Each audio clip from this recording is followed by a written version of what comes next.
Assalamualaikum warahmatullahi wabarakatuh.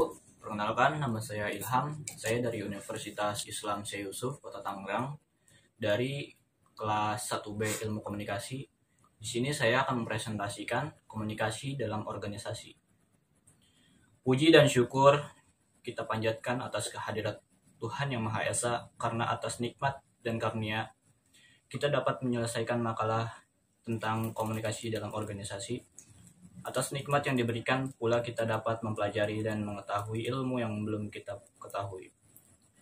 Penulis berterima kasih kepada Bapak Aditya Pratama sebagai dosen pengampu mata kuliah Bahasa Indonesia yang telah memberikan tugas ini kepada penulis. Mudah-mudahan makalah ini dapat dipahami oleh siapapun yang melihat dan membacanya, serta dapat berguna dalam menambah pengetahuan dan wawasan, khususnya dalam komunikasi dalam berorganisasi. Kami menyadari sepenuhnya mungkin tugas makalah ini jauh dari kata sempurna, masih mempunyai banyak kekurangan. Untuk itu penulis sangat menerima kritikan serta saran demi perbaikan di masa yang akan datang, serta sebagai sarana untuk membangun suatu kesempurnaan. Semoga makalah yang kami buat ini bisa menjadi sesuatu yang sangat bermanfaat dan berguna bagi orang-orang yang membacanya, maupun penulis sendiri yang membuatnya. Kami selaku penyusun makalah ini memohon maaf apabila terdapat kesalahan kata-kata yang kurang berkenan, dan penulis memohon kritik dan saran yang membangun di masa yang akan datang. Membahas pengertian komunikasi organisasi, sebaiknya kita uraikan terminologi yang melekat pada konteks komunikasi organisasi, yaitu komunikasi dan organisasi. Komunikasi berasal dari bahasa Latin communis atau common dalam bahasa Inggris, yang berarti sama berkomunikasi. Berarti kita berusaha untuk mencapai kesamaan makna. Commonness, atau dengan ungkapan yang lain, melalui komunikasi kita mencoba berbagai informasi, gagasan atau sikap kita dengan partisipan lainnya. Kendala utama dalam berkomunikasi adalah seringkali kita mempunyai makna yang berbeda terhadap lambang yang sama. Sedangkan organisasi berasal dari bahasa Inggris organization, yang artinya adalah kelompok manusia yang berkumpul untuk memenuhi tujuan dari kelompok maupun individual. Setiap organisasi pasti mempunyai tujuan.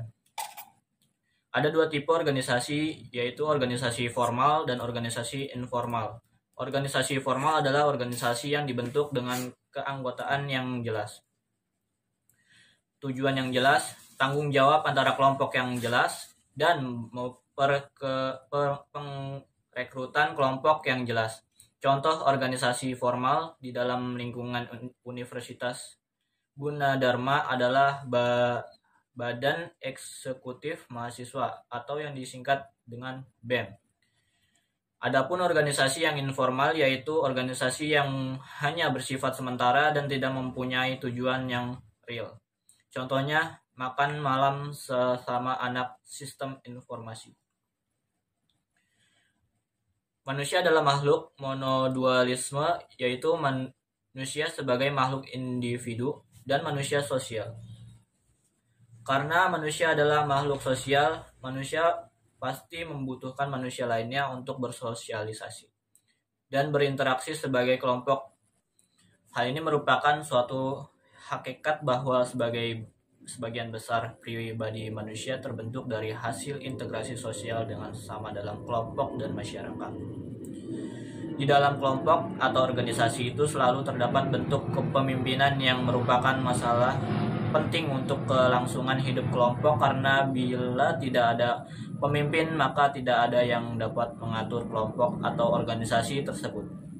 Biasanya suatu kelompok terdiri dari pemimpin dan anggota kelompok. Di antara kedua belah pihak harus ada two-way communication, atau komunikasi dua arah, atau komunikasi timbal balik. Untuk itu diperlukan adanya kerjasama yang diharapkan untuk mencapai cita-cita, baik cita-cita pribadi maupun kelompok. Untuk mencapai tujuan suatu organisasi, kerjasama tersebut terdiri dari berbagai maksud yang meliputi hubungan sosial atau kebudayaan.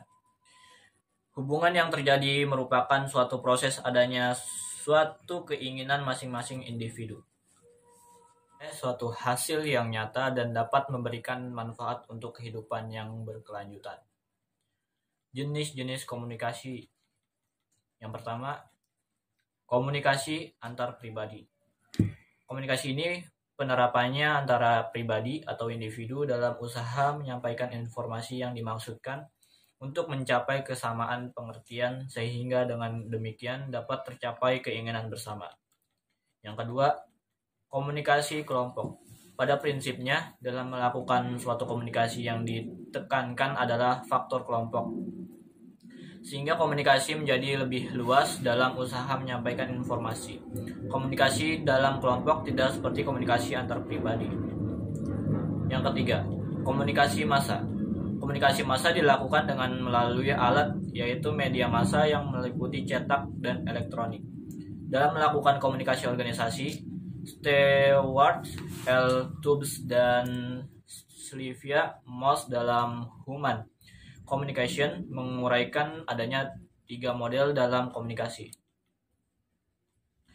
Yang pertama, model komunikasi linear atau one-way communication. Dalam model ini, komunikator memberikan suatu stimuli dan komunikan melakukan respon yang diharapkan tanpa mengadakan seleksi dan interpretasi. Komunikasinya bersifat monolog. Yang kedua, model komunikasi internasional.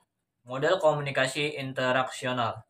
Sebagai kelanjutan dari model yang pertama, pada tahap ini sudah terjadi feedback atau umpan balik. Komunikasi yang berlangsung bersifat 2 arah dan ada dialog, di mana setiap partisipan memiliki peran ganda. Dalam arti pada satu saat bertindak sebagai komunikator, pada saat yang lain bertindak sebagai komunikan. Yang ketiga, model komunikasi transaksional.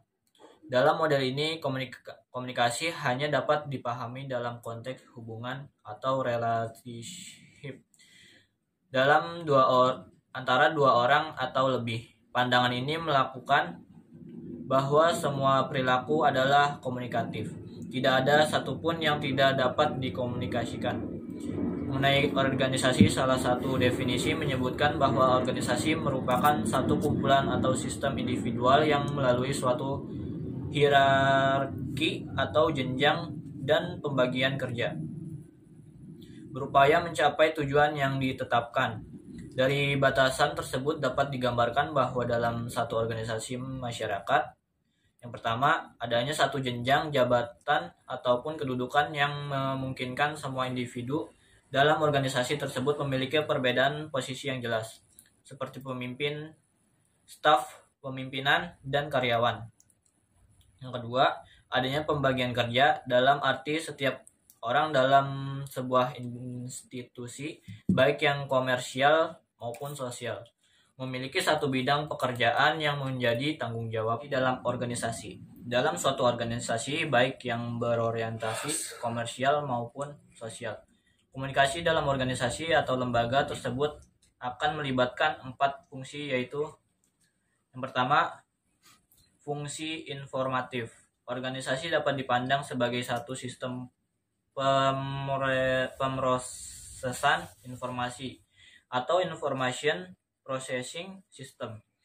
Maksudnya seluruh anggota dalam suatu organisasi berhadap dapat memperoleh informasi yang lebih banyak, lebih baik, dan tepat waktu. Informasi yang didapat memungkinkan setiap anggota organisasi dapat melaksanakan pekerjaannya secara lebih pasti.